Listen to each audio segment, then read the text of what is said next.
Lucas Bentley wasn't a man who drew attention, nor did he seek it. He moved with quiet intention, his posture unassuming, his voice calm, his clothes always neat but never conspicuous. He wasn't the type to make waves, and he certainly wasn't the kind of man anyone expected to become the center of a neighborhood controversy, let alone one involving a gun, a shooting, and the unraveling of an entire community's sense of safety.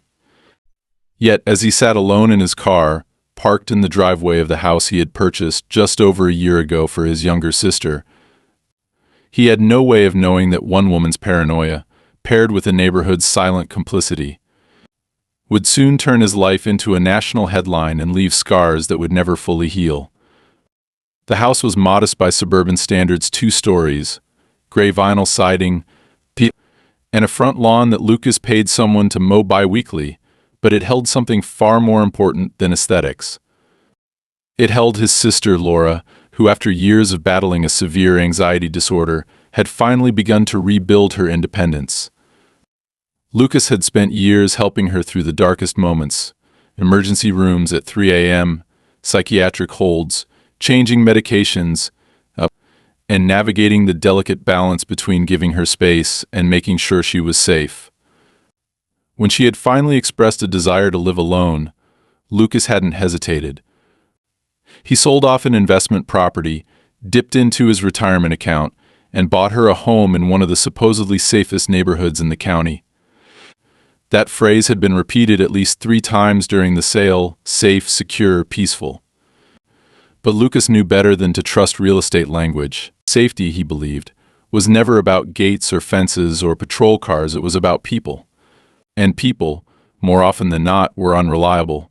Still, the neighborhood had seemed decent. Quiet streets, well-kept homes, dog walkers who smiled politely but never too much. The kind of place where everyone nodded from a distance and preferred routine over risk. Lucas liked that. Laura needed that.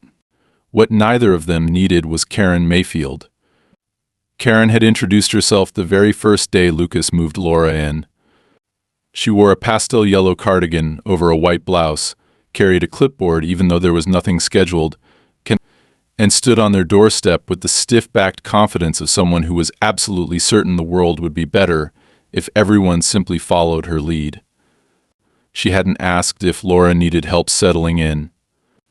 She hadn't offered a pie or a smile or even a warm welcome. What she had done was inform Lucas almost proudly that she was the community coordinator for the area and that she took her role very seriously. She said this with a tight-lipped smile, the kind that never touched the eyes, and before Lucas could answer, she was already informing him about trash schedules, lawn height regulations, and the importance of active visual monitoring in the neighborhood. Lucas nodded politely, thanked her, and shut the door a little sooner than was strictly polite. Laura, watching from the stairs, had said, "She gives me anxiety," and Lucas had only laughed. "Just stay out of her way," he said. "People like that get bored if you don't give them anything." But Karen didn't get bored. She escalated. She watched everything.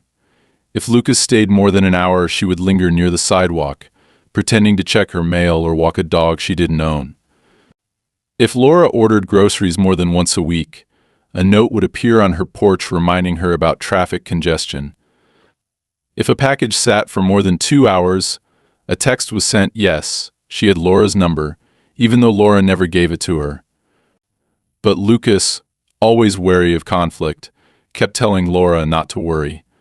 "Just let her play watchdog," he'd said. "There's always one in every neighborhood. As long as she's just annoying, we can live with it." He didn't realize how thin the line was between annoying and dangerous. By month 4, Lucas started to notice the shift. Karen wasn't just monitoring. She was documenting. Neighbors he had waved to in passing stopped making eye contact. One even turned around mid-walk as Lucas pulled into the driveway. Laura mentioned offhandedly that someone had taken a photo of her from across the street while she was gardening. Lucas didn't like that. He filed a quiet report with the local community affairs office, not a formal complaint, just a notice of concern. Nothing happened. And then came the note, handwritten, unsigned, slipped under Laura's door. You shouldn't have people like that here. It's not safe for the rest of us." Lucas showed the note to the local security liaison, who shrugged and said, "Unless there's a direct threat, there's not much we can do." Could have been anyone. But Lucas knew who it was. So did Laura. The tipping point came on a chilly Thursday evening in early November. Lucas had arrived late after finishing a seminar on crisis de-escalation for social workers. Laura hadn't been answering her phone, which wasn't unusual. She often muted it during her evening walks, but something felt off. When he arrived, her porch light was off. The side gate was open. The front door was ajar. Lucas's instincts sharpened instantly. He parked quickly, kept the engine running, and moved to the door with caution. No signs of forced entry, no broken glass, no sound. Inside, the house was quiet, too quiet. He found Laura upstairs, asleep with noise-canceling headphones on, oblivious to the open door. Relief hit him like a wave, followed by irritation and then guilt for being irritated. He gently closed the door, locked it, and stepped back outside just as a cruiser pulled up to the curb, one he hadn't called. Lucas furrowed his brow as the uniformed officer stepped out, adjusting his jacket against the cold. They met halfway between the house and the sidewalk. "You Bentley?" the officer asked, flipping open a small notepad. "Yes. Something wrong?" "Got a call about suspicious activity," he said. "Male subject entering a residence uninvited. The address matches this one." Lucas blinked. "I live here part-time. It's my sister's house." "Okay. War." Before the conversation could go any further, a voice rang out shrill, unmistakable. "Hey, stop. Don't move." Lucas and the officer turned simultaneously to see Karen Mayfield standing across the street, one hand outstretched, the other reaching into her bag. The officer shouted, "Ma am, drop," but the words didn't finish before the sound cracked across the air. A single shot. The officer fell. Lucas froze. Karen's face registered something between shock and satisfaction. She didn't run. She didn't drop the weapon. She stood there, trembling, breathing heavily, muttering, I thought he was." Lucas dropped to the ground beside the officer, who was conscious but in pain, gripping his shoulder, blood blooming through his uniform. "You shot a cop," Lucas whispered, almost disbelieving. Karen didn't answer. The neighborhood lights came on one by one, windows cracked open. Silence hung for a moment. Then came sirens, and nothing would ever be the same again. The hours that followed the gunshot unfolded with a surreal, almost paralyzing intensity, as if time itself had been fractured into long, dragging moments where no one could think clearly, let alone speak. Lucas remained beside the injured officer, applying pressure to the wound as he'd been taught years ago during first aid certification, silently repeating the officer's name and his head officer Marin, he'd said, just before fading into pain breathing. Sirens tore through the cold evening silence moments later, their red and blue flashes dancing wildly across the house facades. Multiple units arrived: police, ambulance, even an unmarked vehicle that suggested higher interest than a typical neighborhood incident might warrant. Karen was quickly separated from the crowd by arriving officers, though not placed in cuffs. She sat, straight-backed and wordless, on the curb beside her vehicle, her handbag still open, the pistol removed and placed into an evidence bag by a young, visibly shaken deputy. Lucas watched from a distance, standing now, his hands covered in blood, not his, but enough to make his fingers tremble. No one offered him a blanket. No one even looked him in the eye. Inside, Laura had finally woken up, drawn by the chaos of lights outside. When she stepped out onto the porch, barefoot, still wearing headphones around her neck, the flash of cameras from local patrol body cams caught her off guard. An officer moved toward her, but Lucas quickly intervened, stepping in between them and explaining who she was, how she had slept through everything. Laura looked at her brother, her face pale with fear. "What happened?" she asked. Lucas couldn't answer. He was still trying to figure that out himself. Statements were taken, questions asked, but Lucas quickly realized that something about the tone had shifted once they confirmed Karen's identity. The questions turned more procedural than urgent, almost as if there were already a working assumption in place, something shaped before anyone arrived on scene. Words like misidentification and self-defense were already being tossed around by the responding officers. Karen wasn't escorted away in handcuffs. She was allowed to make a phone call, was offered coffee, and when she was eventually driven away in a patrol vehicle, it wasn't to jail. It was for processing, whatever that meant. No one spoke to Lucas about pressing charges. No one mentioned what would happen next. The only thing anyone seemed to agree on was that the officer would survive. That was, apparently, the priority. Everything else would be sorted out later. Lucas sat in the kitchen that night long after Laura had gone to bed, a towel wrapped around his blood-streaked hands, staring at the floor as if it might offer him answers. He replayed the moment 100 times. Karen had aimed. She hadn't warned. She hadn't hesitated. She pulled the trigger with conviction. Whether it was fear or ego or delusion that fueled her actions, Lucas couldn't yet say, but he knew one thing with clarity. That wasn't panic. That was intent. By morning, the official neighborhood chat group previously used for things like yard sales and holiday potlucks had exploded with sanitized, manicured posts. Unfortunate misunderstanding, read one message. Our thoughts are with the brave men and women who protect our streets, read another. Someone had already pinned a GoFundMe link for Officer Marin's recovery, but there wasn't a single mention of Karen's name. Not one acknowledgement that the person who shot him lived 2 houses away, or that she had opened fire based on nothing more than a dark figure standing outside. Lucas scrolled through the thread in disbelief. Not one mention of what he had seen. Not one voice questioning how a self-appointed safety figure ended up nearly killing someone. Just noise soothing, rehearsed noise, like a defense mechanism.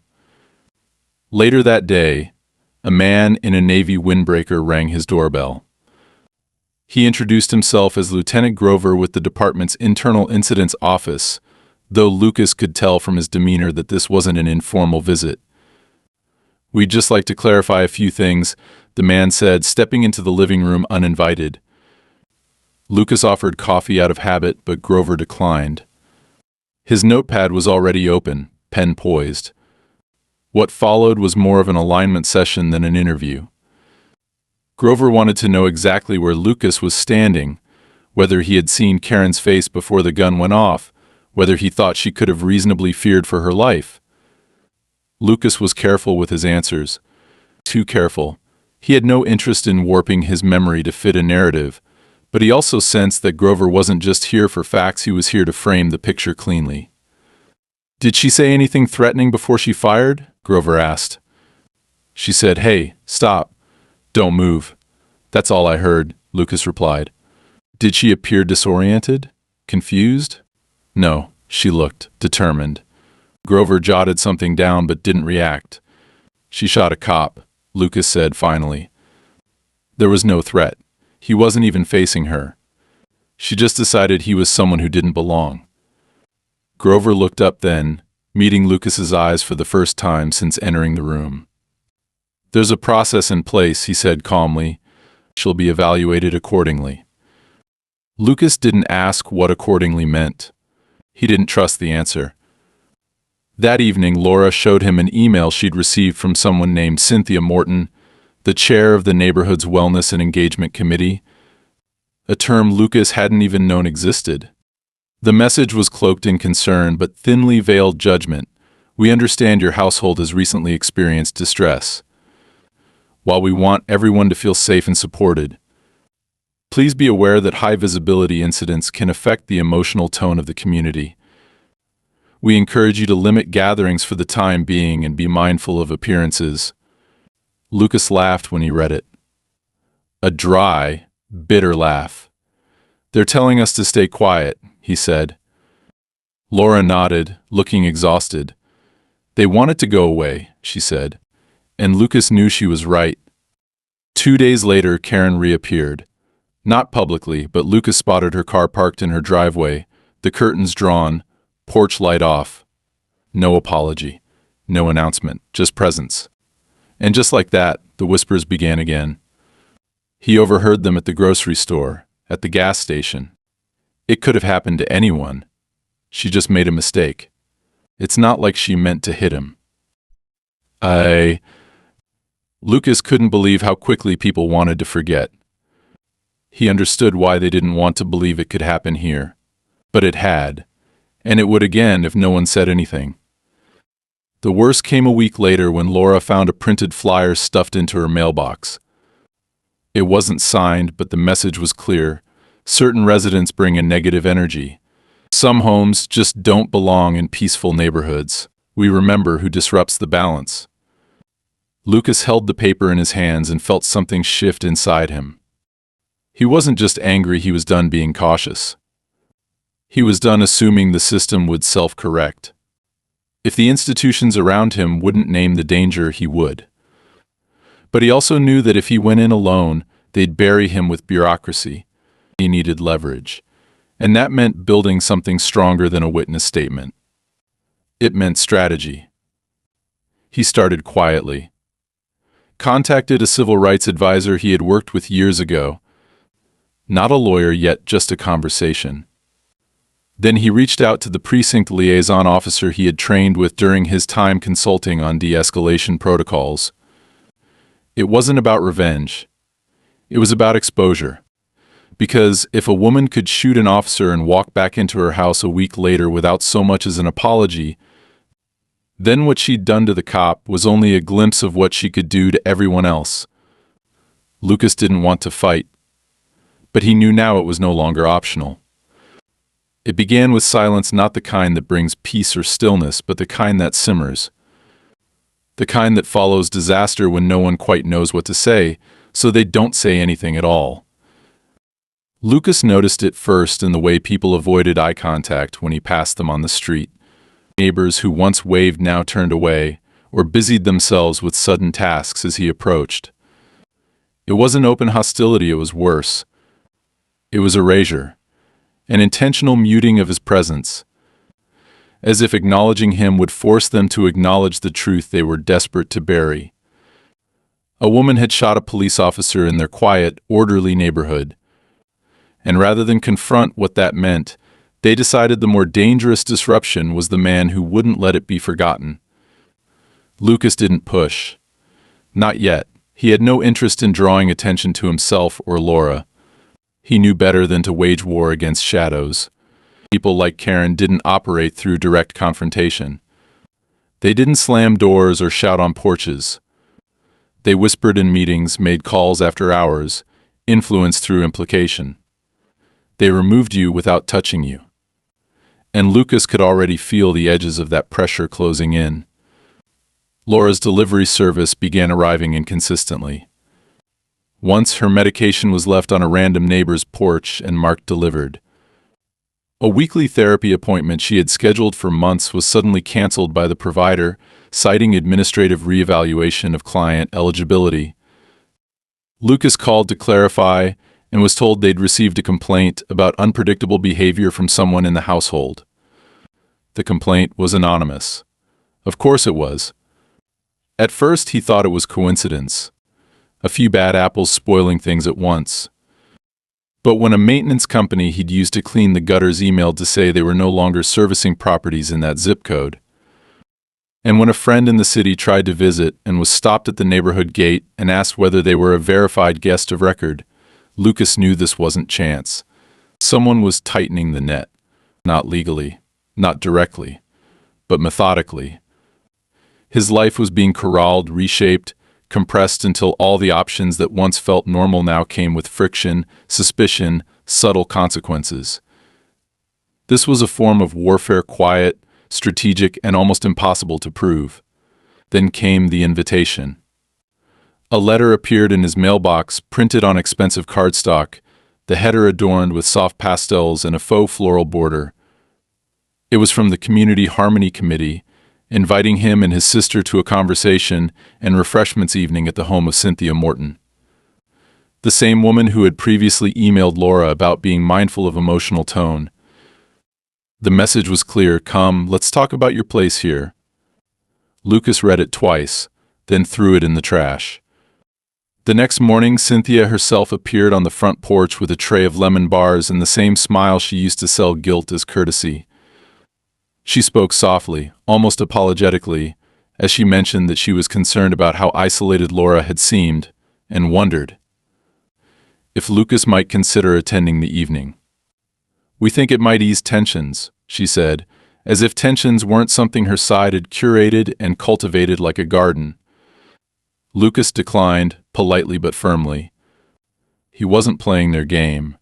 Cynthia's expression didn't change, but her tone dropped half a degree. "Well," she said, "Karen has been in touch with the district liaison. She's very committed to restoring calm. We'd hate to see that process disrupted by unnecessary tension." That was the moment it became official. This wasn't just social discomfort. This was a campaign. Coordinated, protected, intentional, and now that Lucas had declined the first overture, the retaliation was no longer subtle. The next day, an envelope was hand-delivered to his door, stamped with an official seal from the local Architectural Compliance Board. It cited modification concerns related to a minor landscaping adjustment Lucas had made months prior, an extension of the walkway to the backyard, and something that didn't even require approval when initially installed. Now apparently it did. He was given 7 days to submit a retroactive request and pay a fee. Laura received a similar letter, this time about her porch railing, which had been untouched since they'd moved in. Lucas reviewed the community bylaws and found no such clause that applied. When he called to ask, the person on the line offered a vague, scripted explanation about updated interpretation of existing codes. Lucas had worked with bureaucratic machinery before. He knew the language. He knew when something had been activated and weaponized. And now he could feel it in motion, circling him and Laura with quiet authority. He started documenting everything. Dates, calls, names, voices. He opened a private server and began uploading scans and recordings. Not because he thought it would protect them, but because it gave structure to the chaos, and structure meant sanity. But he also knew he couldn't keep playing defense. He needed to understand the source of this network. Who was enabling it? Who was benefiting from it? He called the civil rights advisor again, this time asking for recommendations. Within a day, he was in touch with a firm that specialized in cases involving community harassment and civic overreach. He didn't use words like lawsuit. He asked about strategy. Their tone changed when he mentioned the shooting. The woman on the phone paused for a long time and then said, if she wasn't arrested immediately, then someone somewhere decided she was too valuable to remove. You're not dealing with chaos, Mr. Bentley. You're dealing with alignment. That same night, someone left a package on their doorstep. It was wrapped neatly, too neatly. Inside was a printed article from 5 years ago, a local newspaper column titled Safety Before Sympathy, authored by Karen Mayfield. The piece discussed her involvement in a previous neighborhood safety intervention, where she allegedly prevented a robbery by alerting security to a suspicious teenager walking alone after dark. The article never mentioned that the teen in question had been unarmed, or that charges were later dropped due to lack of evidence. Karen had framed herself as a protector back then, too. Taped to the article was a sticky note. One word. Pattern. It wasn't signed. Lucas reread the article in full, then again. And then he understood. There were others incidents she had buried under the community's collective desire to believe they were immune from ugliness. She had been allowed to escalate before. This wasn't new behavior, it was precedent. The next week brought the clearest escalation yet. A meeting was held, not publicized through official channels but whispered about. A closed-door session with select residents, held in the home of one of the longest-standing members of the community board.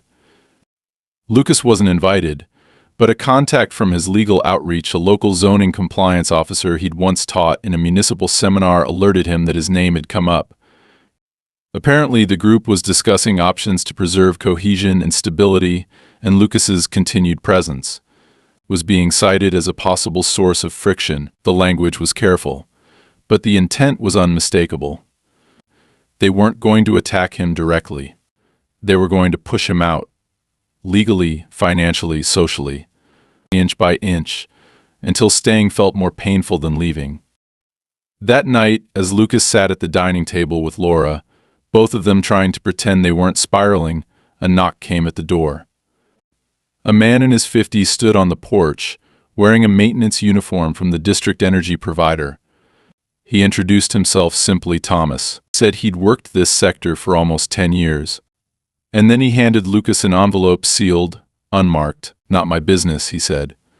"But you should read this." Inside were internal notes from a safety board review filed after the shooting, notes that never became public. One highlighted section read, "Mayfield's statement inconsistent with radio dispatch timeline. The advisement recommended. Secondary review denied per directive." Lucas stared at those words, trying to process what they meant. Someone had seen the gaps, and someone else had closed the file. He looked up at the man who was already walking back to his van. "I didn't see anything," Thomas said without turning around. But some people forget that not everyone likes being used.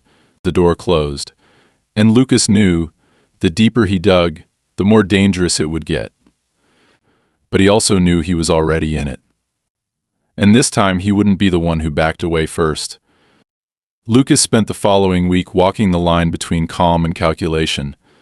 He no longer reacted emotionally, not outwardly at least. Every note, every surveillance camera tilt he noticed, every glance that lingered too long, all of it went into a growing catalog of controlled evidence. The envelope he'd received from Thomas became the pivot around which everything began to turn. It wasn't just the content of the internal memo that disturbed Lucas, it was what it confirmed. That Karen had lied, that her story had been clearly contradicted by dispatch records, and that someone, somewhere, had chosen not to pursue the inconsistency. That small, deliberate inaction exposed something larger, a system that valued cohesion over truth, image over justice. He had no illusions about the legal system. It was slow, often indifferent, and riddled with its own power dynamics, but what shocked him was the neighborhood itself. The silence, the coordinated denial, the way people he barely knew had somehow formed opinions about him without ever speaking to him directly. He and Laura were being treated not as victims of a community failure, but as contaminants in an otherwise sterile environment. The law firm assisting him had moved forward cautiously, requesting internal communications, filing open records requests, and building what they called a pressure wall, a strategy not to expose, not yet, but to create enough friction that people with authority would begin to feel watched. One of the junior associates called it shaking the tree. Lucas understood the metaphor well. You didn't strike the trunk, you let the vibrations do the work, make the fruit fall. It was the right tactic, but it took time, and in that time, things in the neighborhood continued to shift subtly, but with precision. One morning, Laura went to retrieve the mail and came back inside visibly shaken. Someone had drawn a large red X across their mailbox overnight, not spray paint, but a thick marker, fast, intentional, unmistakable. Lucas called it in, but the officer who came by took one look and shrugged. "Could be kids," he said. "You know how it is." Lucas didn't argue. He just took photos, logged the time, and added it to the file. But the effect on Laura was deeper than she admitted. She stopped going outside during the day. She avoided the porch entirely. Her confidence, already delicate, began to crack under the weight of being targeted without any visible recourse. Lucas could see it happening and felt powerless to reverse it. It was during this time that he received a call from a man named Roy Caldwell. The name meant nothing to Lucas at first, but Roy introduced himself as someone who had once lived in the same community 15 years ago, in a house just 2 streets over from theirs. His voice was slow, methodical, but with a tension that suggested long-restrained emotion. "I heard about what happened to your sister," he said, "and I heard what they're doing to you now. I figured maybe it was time I said something." They agreed to meet in a neutral space, a coffee shop across town. Roy arrived in plain clothes, no documents in hand, just a single flash drive in his coat pocket. What he shared was shocking, not in volume, but in pattern. Back then, Roy explained, he had filed a formal complaint about Karen and two other residents who were part of what he called the inner ring, not an official group, but a self-appointed circle that managed social order with the quiet precision of a political machine. Roy's wife had struggled with mental illness, and Karen had allegedly made several wellness calls to authorities under the guise of concern, which eventually led to a forced wellness check during which his wife was hospitalized involuntarily. Afterward, neighbors distanced themselves, citing discomfort and safety worries, and within 6 months, Roy had sold his house at a loss and moved away. "I thought we were the only ones," he said. "I didn't realize she had a pattern. But watching what's happening to you, I know it's the same thing. Different name, same playbook." Lucas asked why he never spoke out. Roy looked down at his coffee and said simply, "Because people stop listening when it's your word against what they already want to believe." The flash drive contained dated newsletters, meeting notes, and community discussion memos Roy had saved out of stubbornness. Among them, Lucas found Karen's name over a dozen times, always in connection with safety initiatives, community harmony programs, or incident evaluations. She was always there, never official in title, but somehow at the center of every decision. Lucas returned home with the drive, not fully sure how to use it yet, but certain it had value. Later that week, the first real crack appeared in the community's united front. A family 2 doors down, Mark and Eliza Hayes, invited Lucas to dinner. It was cautious, framed as casual, but once seated at the table, Mark admitted they'd been uneasy about everything. "We didn't agree with the way the board handled the shooting," he said, "but no one wanted to be the first to say anything. Everyone's afraid they'll be next." Lucas listened without judgment. Eliza offered to give a quiet statement to the legal team if needed, as long as it didn't become public. "We have kids," she said. "This isn't about taking sides. We just don't want to live in fear." That was the phrase that stuck with Lucas. They weren't choosing justice, they were choosing survival. And yet, that in itself was a beginning. Fear, after all, had 2 edges. It could silence people, but it could also force them to act. The midpoint came not with a confrontation, but with a decision. Lucas had gathered enough to prove that what was happening wasn't incidental or random. It was systemic. Karen had manipulated her way into authority, controlled perception, and used fear as a tool to consolidate control. But Lucas also knew that exposing her publicly would backfire unless it was done surgically, without emotion, without spectacle. He needed the truth to be undeniable, not just true. He gave the legal team the green light to begin formal proceedings not just regarding the shooting, but the surrounding campaign of harassment and coordinated pressure. Depositions would begin. Requests for public records would escalate. The gloves were off. That night, as Lucas walked Laura to the kitchen for tea, she stopped beside the window and looked out into the yard. "Do you think they'll ever say it?" she asked. "That what she did was wrong?" Lucas followed her gaze into the darkness. The neighborhood was quiet, windows glowing softly, blinds drawn tight. "No," he said, "but I don't need them to say it. I just need them to stop pretending it didn't happen." The filing of formal action had an immediate effect, not in any dramatic or visible way, but in the shift of the air itself, something intangible, yet undeniable. Lucas noticed it in the way emails from the local board began arriving with a clipped tone, the phrases now stripped of their previous faux warmth, but filled instead with legalistic precision and cold detachment. Suddenly, things that were once ignored became urgent. A letter arrived regarding pending violations related to yard maintenance, another questioning whether Laura's presence in the home violated zoning designations related to property occupancy. It was clear that someone had combed through every possible technicality, searching for levers to pull.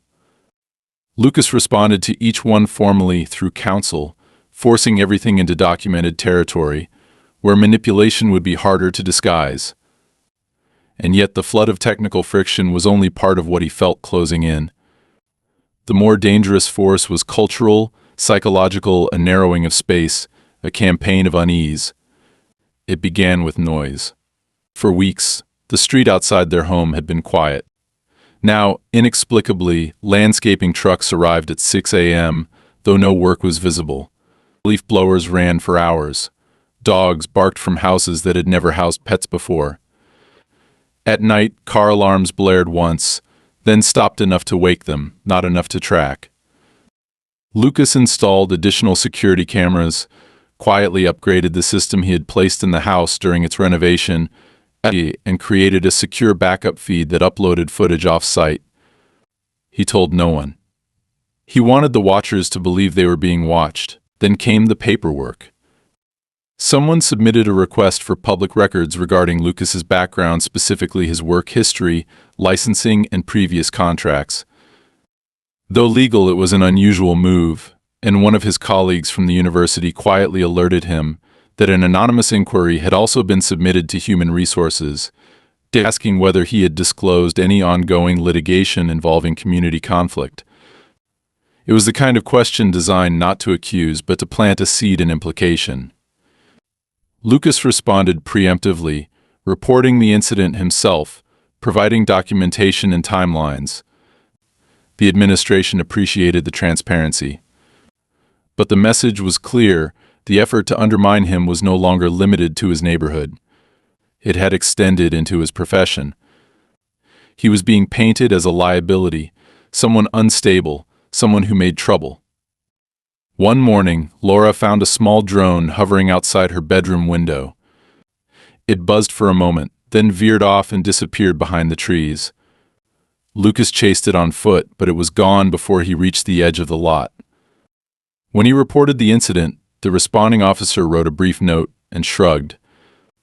"They're legal," he said. "Unless you can prove it's invading your privacy with footage, there's not much we can do." Lucas filed a formal report anyway, sent a copy to his legal team, and then purchased a signal disruptor, technically a gray market item, but necessary, he told himself. Necessary because what was being waged against them now wasn't overt. It was 1,000 quiet acts designed to bleed their resolve. The second wave of escalation came during the preliminary discovery phase of the legal action. Karen's attorneys submitted a motion to dismiss based on what they described as contextual misunderstanding of a public safety event. Their defense narrative leaned heavily on the idea of community-driven safety protocol, arguing that Karen had acted in accordance with her role as an informal liaison between residents and enforcement. They portrayed her as a committed citizen, caught in a moment of fear, misreading a situation due to environmental stressors and past experiences with neighborhood crime. They cited previous police reports, none of which had led to charges, and even introduced testimonials from other residents who described Karen as dedicated, cautious, and protective.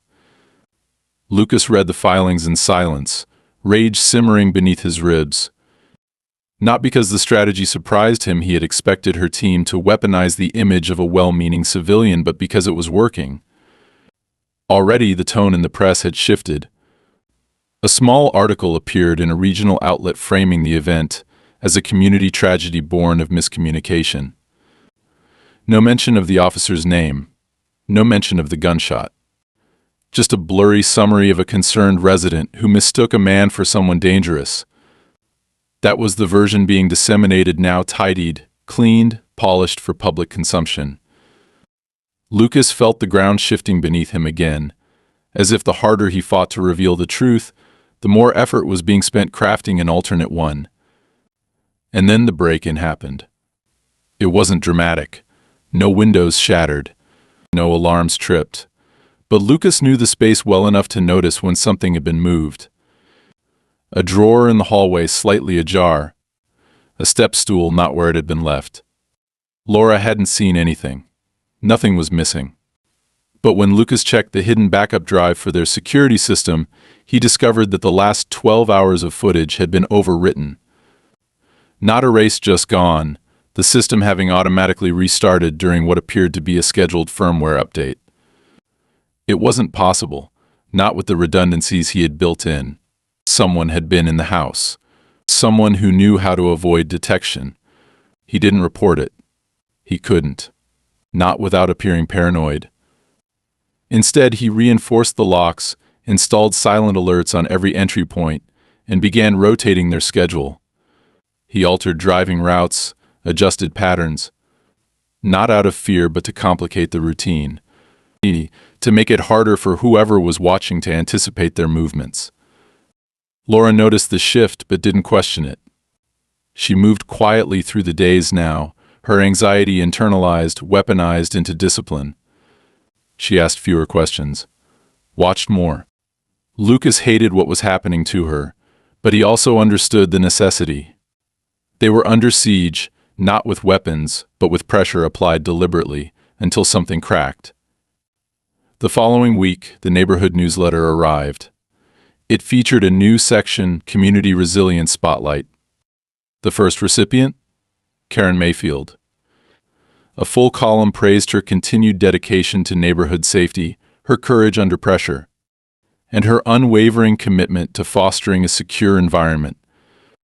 A sidebar quoted a resident anonymously, "She's the reason I feel safe walking at night." There was no mention of the shooting. No mention of Officer Marin, who was still undergoing physical therapy and had remained largely silent, on advice from legal counsel. Lucas stared at the page, fingers tightening until the paper creased. This was how they buried the truth, not by hiding it, but by building over it until no one remembered what had been underneath. But Lucas remembered. He remembered everything. And now so did his team. The tipping point came during a deposition. One of the residents, a woman named Dana Ellis, was asked under oath whether she had ever received pressure to support Karen's narrative. At first, she denied it. But halfway through the session, she hesitated. Her voice cracked. She admitted that she had been approached by 2 members of the Wellness Committee, urged to sign a letter praising Karen's actions, told that it would help calm tensions and protect property values. When asked if she'd been told to mention anything specific about Lucas, she nodded. They said to describe him as intense, that he made people uncomfortable. Lucas didn't smile. He didn't gloat. But he felt something inside him realign. It's a shift. The first real fracture in the false structure around them. That night, as he stood in the hallway outside Laura's room, he paused, listening to her soft breathing, steady for the first time in days. The house was quiet. For the moment. But outside, in homes just a few feet away, the network that had tried to erase them was beginning to sweat. Because now there were witnesses. Now there were contradictions. And truth, when documented, repeated, presented with patience, had weight. More weight than fear. More weight than reputation. Lucas didn't need revenge. He needed gravity. And now, finally, he had it. It happened on a Thursday, not with an explosion but with a whisper in administrative entry, a quiet hearing scheduled with minimal notice, and a message from Lucas's legal team that finally, after months of procedural dragging, the official civil inquiry would be heard before a review panel. It wasn't a courtroom drama. It wasn't the media storm so many expected. It was colder, quieter, and more precise. A closed session, strictly factual, with a limited audience composed of municipal officers, a district ethics liaison, and 2 legal observers. Karen was not required to appear. Her lawyers had filed an exemption request citing emotional trauma, but Lucas was. And so he stood there, not as a victim, not as an accuser, but as a witness, flanked by his attorneys, every word calculated, every document precise, every timestamp and photograph stitched together into an argument too coherent to dismiss. There were no theatrics, no raised voices. But the weight of the evidence, stacked neatly, reinforced by quiet depositions and independent testimony, made one thing clear, The story they had been sold, the myth of a frightened woman defending her neighborhood, was no longer holding. The panel reviewed the dispatch logs, the radio transcripts, the footage that hadn't been scrubbed. They read the written statements from former residents who had experienced eerily similar treatment in years past. One of them, Roy Caldwell, submitted a notarized statement recounting how Karen had coordinated a similar whisper campaign that led to the forced sale of his home after repeated false wellness calls about his wife. Another testimony came from Officer Moran himself, who, in a brief, quietly delivered affidavit, stated with certainty that Karen had acted not in a moment of confusion, but with decisive aggression, and that she did not respond to identification procedures or de-escalation attempts. It wasn't a confession, but it was enough. The pattern was undeniable. The room remained quiet as the evidence was presented, but Lucas could feel the undertow shifting. The presumption that this was all one big misunderstanding was eroding, slowly, but steadily. When Lucas finally spoke briefly, deliberately, he did not focus on the shooting. He didn't need to. That moment was already surrounded by data. Instead, he described what came after: the campaign of pressure, the quiet punishments, the dozens of small efforts to isolate him and his sister, all cloaked in language of concern and safety. He didn't speak with anger. He spoke like someone who had watched too much go unspoken for too long. "I'm not here to destroy anyone," he said finally. "But I refuse to disappear just to make this more comfortable for everyone else." That sentence lingered in the air longer than anything else that afternoon. The panel closed the session with a promise to render a decision within 10 business days. Lucas left without speaking to anyone. He didn't check his phone. He didn't want congratulations or speculation. He went home, made dinner for Laura, and for the first time in weeks, they sat together without looking over their shoulders. But it didn't last. The very next morning, a black SUV parked directly across from their house. No plates, tinted windows, no movement. Just presence. It stayed there for 5 hours before pulling away. Lucas logged the time, took photos, sent it to the team. There was no doubt now they weren't going to let this end quietly. That night, he received an email from an encrypted source. No sender name, no text, just an attachment. It was a scanned internal memo from the early weeks after the shooting. The header indicated it had come from the Community Safety Committee, which wasn't even a legal body, just a name used by board members to justify discretionary actions. The memo outlined early recommendations for containment of narrative following incident involving Mayfield. It included suggestions for redirecting discussion to structural safety concerns and explicitly warned against individualizing blame. At the bottom, there were 3 initials approving the strategy, one of which matched the board chair's legal signature. It was what Lucas's team had needed for months, confirmation that the story had been shaped long before evidence was even reviewed. It was strategy, not confusion, coordination, not chaos. Lucas met with his attorney the next day and gave consent to escalate. This time it would go public. The documents were submitted to a third-party review outlet specializing in government transparency. The editorial team verified their authenticity and prepared a statement. It wasn't framed as scandal. It was framed as systemic failure. The headline read, "Safety or Silence: How a Neighborhood Managed a Shooting by Managing Perception." Within hours of the article's publication, the tone changed everywhere. Calls began. Quiet messages from people who had once looked the other way. The director of the local homeowners board resigned without statement. Karen's attorney filed a motion to withdraw. A city councilman announced plans for a formal inquiry into the use of discretionary neighborhood power structures without oversight. But Lucas wasn't celebrating, because the pressure didn't end, it simply changed shape. A new letter arrived, this time from an independent liability firm representing the neighborhood board. It contained veiled language about ongoing reputational risk, and hinted at a possible countersuit for intentional defamation through systemic framing. Lucas read the letter twice, handed it to his lawyer, and said, "They're still trying to threaten me with paperwork." His attorney smiled thinly. "That's because it's the only weapon they have left." 2 days later, the final decision from the panel arrived. It stated that Karen Mayfield's actions constituted a reckless use of force, that her presence on the neighborhood committee posed a reasonable risk of further destabilization, and that her privileges, access, and advisory roles were to be immediately and permanently revoked. Additionally, the board was to be audited by a third-party legal oversight agency for its handling of the incident and the months that followed. The language was clinical, devoid of emotion, but it was decisive. Karen was removed not with applause, not with outrage, but with procedure. She didn't return home. Her property was listed for sale within the week. A moving truck arrived at dawn and was gone by noon. No one helped her pack. No one said goodbye. Lucas stood at the window and watched the final box disappear into the back of the truck. There was no satisfaction in it, no vindication, only relief that it was over, and exhaustion from the knowledge that it had taken this much to get even a fraction of accountability.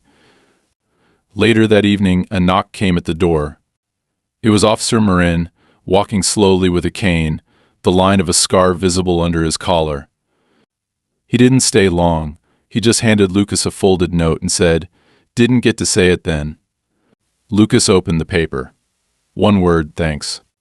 And for the first time in a very long time, Lucas allowed himself a deep breath, not because he felt safe, he knew safety was always conditional, but because he felt seen. And in a place like this, after all they'd endured, that was a start. The weeks that followed Karen's removal were strangely quiet, not with the uncomfortable silence that had marked the early phases of conflict, but with the hush that follows an evacuation when the threat is gone, but the air hasn't yet remembered how to be ordinary. The neighborhood settled into an uneasy normal, the kind that comes after exposure, after everything once swept under pristine lawns and behind clipped hedges has been pulled into daylight and catalogued. The community board was restructured under the oversight of a municipal advisor, with new transparency protocols enacted and all committee functions frozen pending audit review. A new set of names appeared on the bulletin boards on digital portals, but no one celebrated. People didn't smile the way they used to. They didn't make eye contact for too long. There was a collective awareness that the curtain had been pulled back too far to pretend it hadn't been there, and those who had once claimed neutrality now understood that silence had not kept them uninvolved. It had made them complicit. Lucas didn't seek their approval, and he didn't expect apologies. He had never needed validation from those who looked the other way. What mattered now was the absence of interference. The letters stopped. The veiled complaints ceased. The surveillance melted away, leaving only the residue of paranoia he had spent so long under. He moved through the neighborhood with caution, not fear. Not anymore. Laura resumed her routines, gradually, first returning to her part-time work with the community library, then her volunteer work with seniors, and finally her evening walks. She carried herself differently now, not hardened but clarified, as if she understood something irreversible had happened and had grown into it, rather than around it. Lucas watched her from the kitchen window one evening as she walked the block, hood pulled tight against the cold, head high. No one stopped her. No one questioned her. And that, more than any courtroom decision or signed letter, was the proof that something had changed. In late spring, the district board sent an official letter of acknowledgement. Not an apology, bureaucracies rarely used that word, but a confirmation that multiple procedural errors had occurred and that Lucas Bentley and his sister had been subject to undue scrutiny and retaliatory oversight inconsistent with municipal standards.